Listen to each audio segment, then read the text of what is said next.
I believe the most challenging job out there has to be being a parent. I can only imagine myself. But the challenges that parents face are never ending as a child grows. And we see that quite often when we have a parent that brings a child in for working on their sport. But most particularly when we see this being a real challenge is when we have a child with a weight issue or health issue and a very intelligent parent that knows that addressing that from the parent standpoint can be a slippery slope. I want to talk to you today about avoiding the pitfalls of addressing health and fitness, especially body image issues, with your child today on the Personal Edge Fitness Podcast. Welcome to the Personal Edge Fitness Podcast with Garrett Williamson. Health, wellness, exercise, nutrition, and a whole lot more. Got questions? Call us and leave a message at 251-278-EDGE or message us at Personal Edge Fitness on Facebook and Instagram, at Team PE on Twitter, or personaledgefitness.com. Good day and welcome to the Personal Edge Fitness Podcast. I've really been looking forward to doing this one. My name is Garrett Williamson. I'm president of Personal Edge Fitness and the host of the Personal Edge Fitness Podcast, dispelling the myths of health, fitness, and wellness. Thank you so much for joining me today.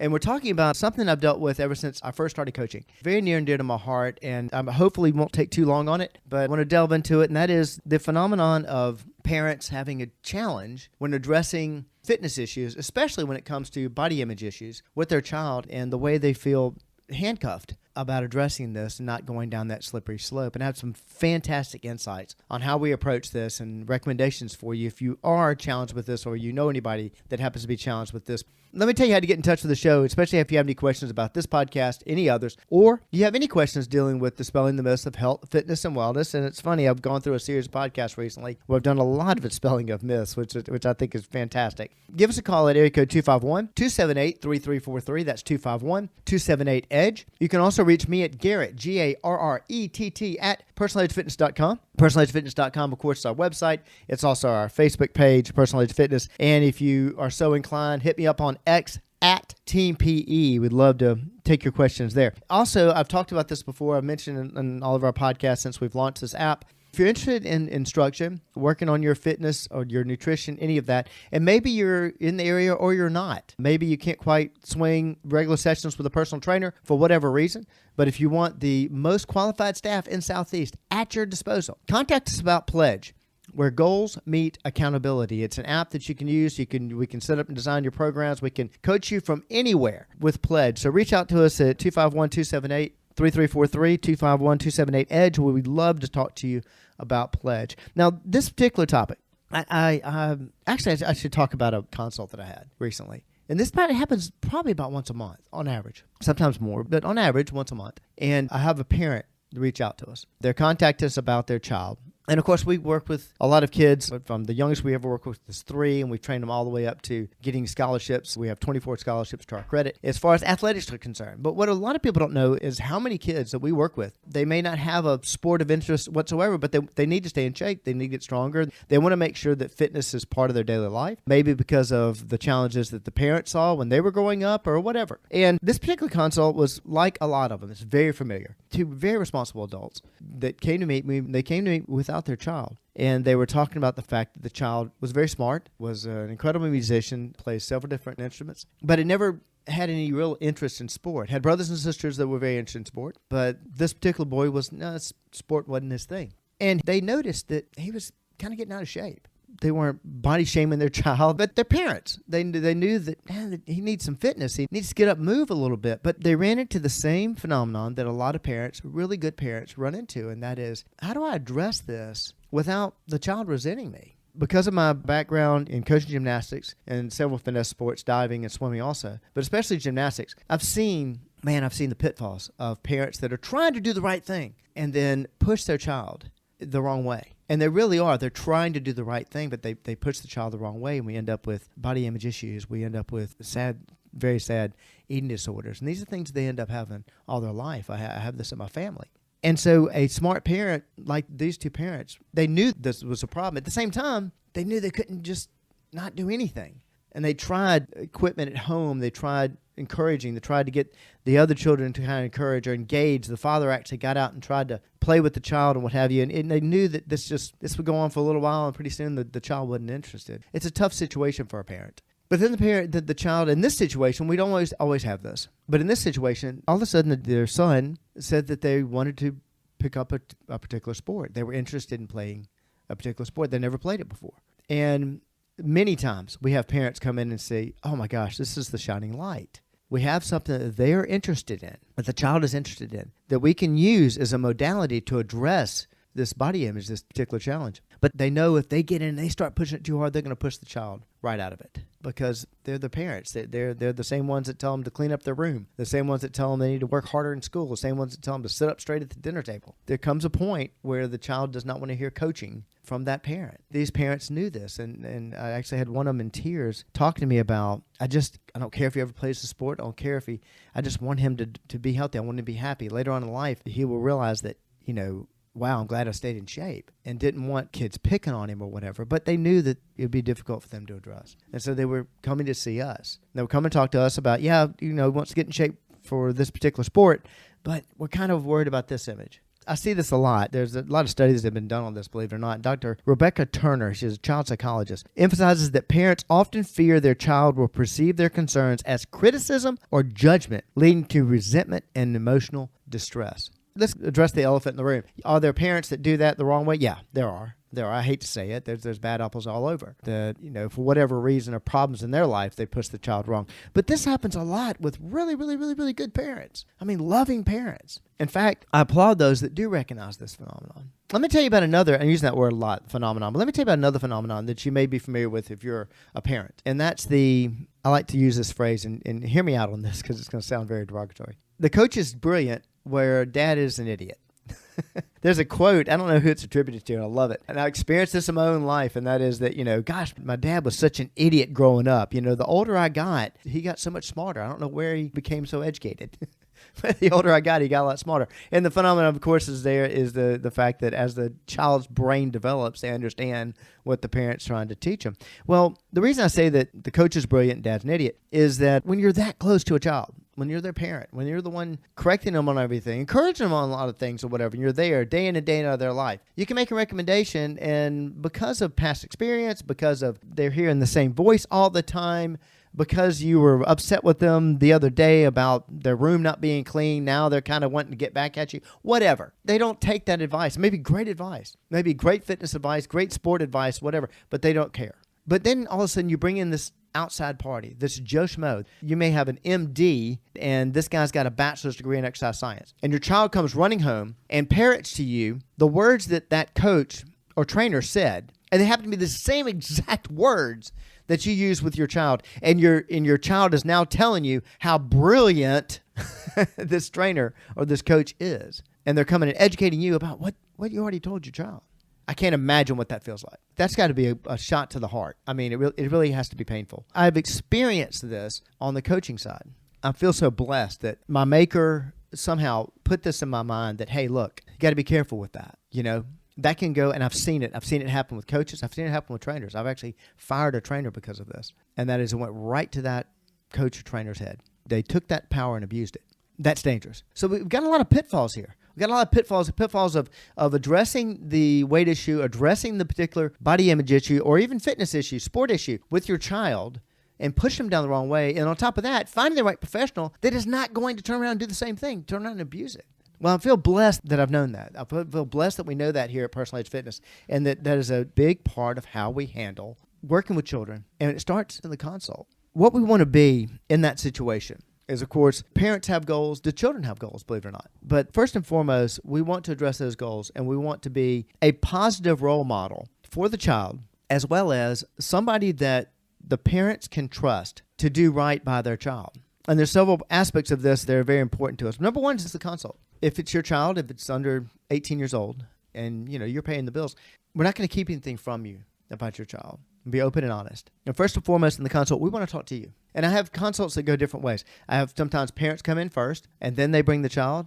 Parents and the child come together, or parents will come in, and then they'll send their child by themselves afterwards. But we actually do a two-pronged approach to the consult. Here's how we do it. Obviously, we talk to the parents, and we want to know what their concerns are. They're the ones that made the final decision, of course, to bring the child here, whether it's for a sport or whatever. They made the final decision to bring the child in.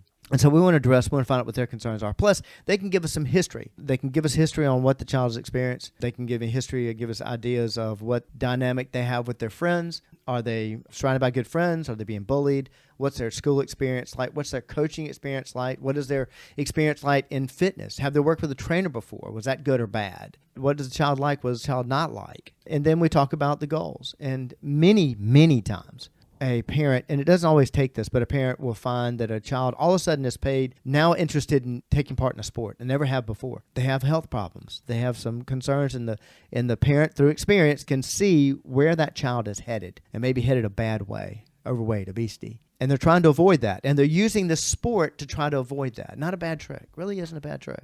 And so first thing we do, we address that with the parents, take full notes on it, get all the history, all the background, know what we're addressing. And then we tell the parent. We try to tell them beforehand if the child comes in with them. But like in this situation where the parents came in first, we let them know, we're going to do a consult with your child. And we're going to let your child know, of course, that we've talked to you. If the child is in there, obviously they've seen us talking to the parents. But even when the child is in the room with the parents, if they don't come separately, we tell the parent, we're going to turn this conversation over, and it's going to be to your child. We're not going to be talking to you. You might as well not be in the room. Because we want to address this whole training phenomenon, this whole idea, this whole concept with your child. We want to know what their goals are. We want to know what their thoughts and fears are. We want to know what they think about this.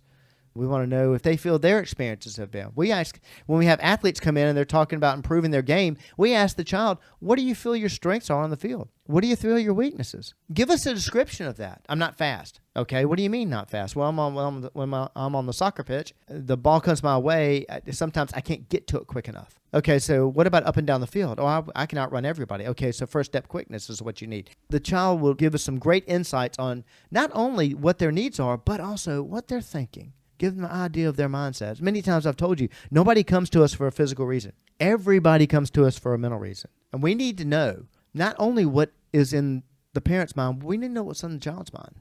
So many times we've had a child come in and the parents talked about, he's talked about getting in shape for football. He wants to get in better shape or whatever, and he wants to get stronger and faster and this, that, and the other. Then we talk to the child and the teenager, maybe a boy coming of age and started noticing girls for the first time. And one of the first things they'll tell us is, when I go to the beach and take my shirt off, I want to look good. That'll be the first thing they tell us. And this is all about, football, and all of a sudden we ask the child, and that's what they talk about. It's okay. Perfectly fine, but we need to know where that child's head is. And then, of course, we want to address the parent's concern. And the way we do that, and where we're going to have the most success with that, is that typically, I don't know of a situation where we haven't had this, where a child may express a different goal than what the parent expressed. Both goals mean better fitness, better health, in better shape.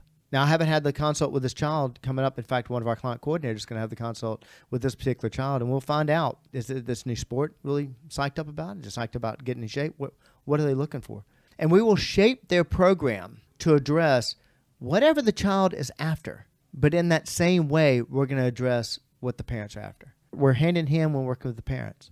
We're well aware that many of the things that we tell the child, the parent has probably already told them or wanted to tell them. And we understand that. We respect that. Because it can go the wrong way. Definitely can go the wrong way. I read years ago that Tiny Girls in Pretty Boxes, or Little Girls in Pretty Boxes. You may know this book. I can't think of the author's name.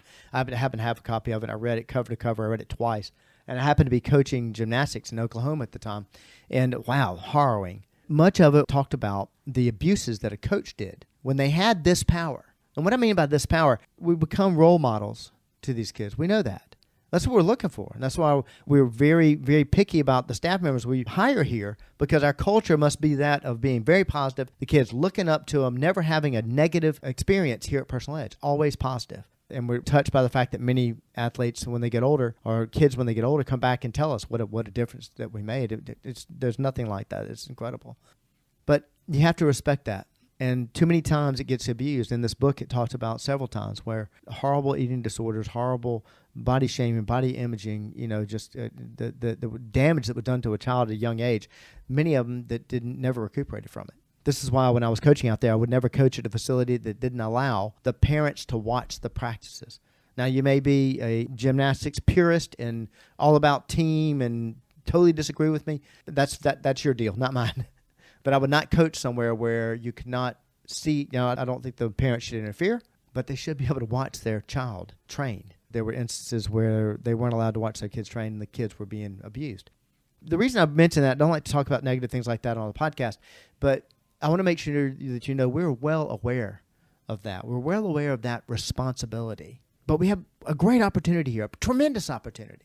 As I told these parents, I said, we got a tremendous opportunity. I've got my client coordinator that's going to be working with your child, happens to be a former collegiate athlete, extremely positive, uplifting. He leads a fantastic group at his church, just a very, very, very, very positive role model. Many times I've said this about my Eastern Shore director, that you can put a white picket fence around his entire life.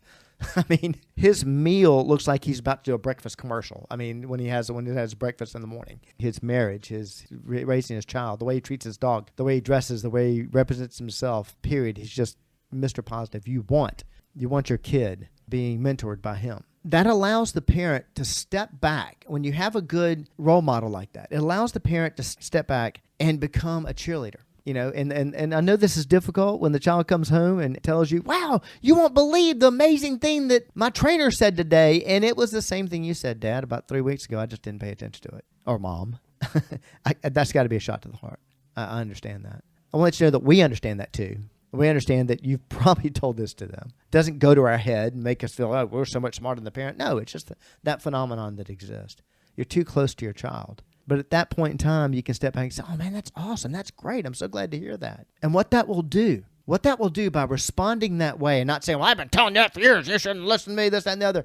Instead of doing that, if you tell the child, gosh, that's incredible. That's amazing. That's fantastic. You're on their team. You're on their side. It instills a few things. First and foremost, confidence in your child.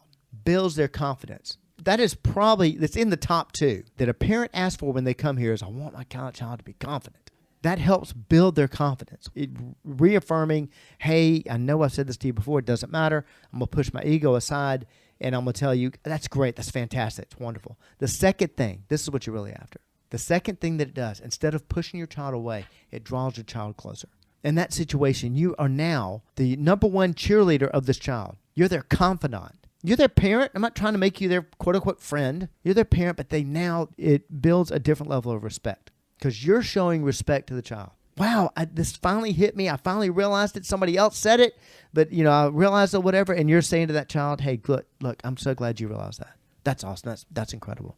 Thank you for telling me. What else did he tell you? It's showing respect to the child. That is going to make your child respect you more.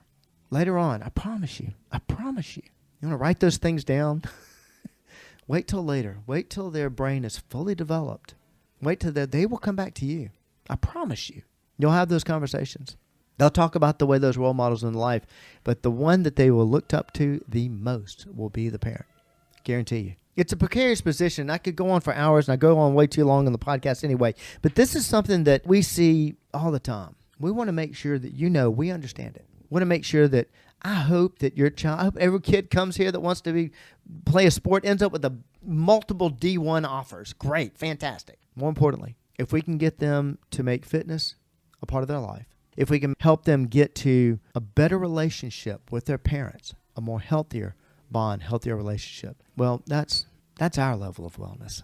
If we can help you do that with your child, whether it's working on a sport or they just need to get healthy, you want some positive role models for them, give us a call at area code 251-278-3343. That's 251-278-EDGE. You can also reach me, Garrett, Garrett, at personaledgefitness.com. Hit us up on our website, personaledgefitness.com, our Facebook page, Personal Edge Fitness, or on X or Twitter at Team PE. We'd love to discuss how we can help you and your child reach those goals both of you have and reach, well, ours and your level of wellness. Thank you so much for joining me today. I'll see you next time.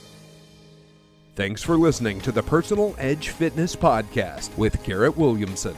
Subscribe now and be a part of the show by calling 251-278-EDGE or message us on Facebook and Instagram at Personal Edge Fitness or at Team PE on Twitter, and visit us at personaledgefitness.com.